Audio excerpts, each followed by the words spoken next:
প্রিয় দেশবাসী, আমি যেটি বলার চেষ্টা করছি যে বাংলাদেশ নির্মাণ হওয়ার পরে কয়েকটি জানাজা হয়েছিল। সেটি হলো মরহুম শেখ মুজিবুর রহমান যখন মারা যান তখন তার জানাজায় মানুষ যায়নি, বরং মিষ্টি বিতরণ করেছিল।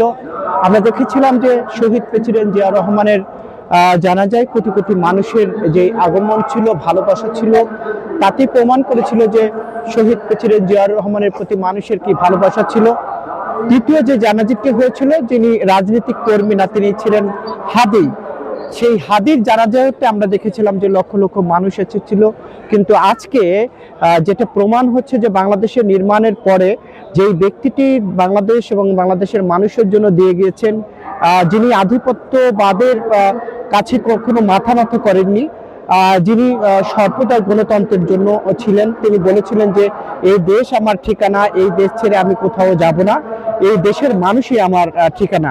কাজেই আজকে সেটা প্রমাণ হয়েছে যে দেশনেত্রী বেগম খালেদা জিয়া আধিপত্যের বিরুদ্ধে মাথা নত না করেও মানুষের যে ভালোবাসা, সেই ভালোবাসা আজকে প্রমাণ করে।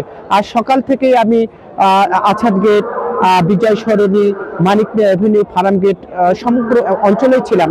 সেখানে দেখেছিলাম যে লক্ষ লক্ষ মানুষের যেই শোক মিছিল, সেই শোক মিছিল প্রমাণ করে যে ইতিহাসে বেগম খালেদা জিয়া নন্দিত হিসাবে আছেন, আর ইতিহাসে ঘৃণিত হিসাবে শেখ হাসিনা তার নাম লিখিয়েছেন। এটাই তার প্রমাণ।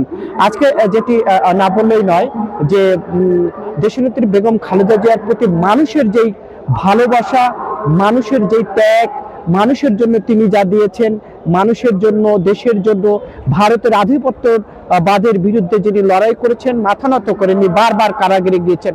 আজকে তিনি মারা গিয়েছেন, এই মারার দায় শেখ হাসিনাকে নিতে হবে, আওয়ামী লীগকে নিতে হবে।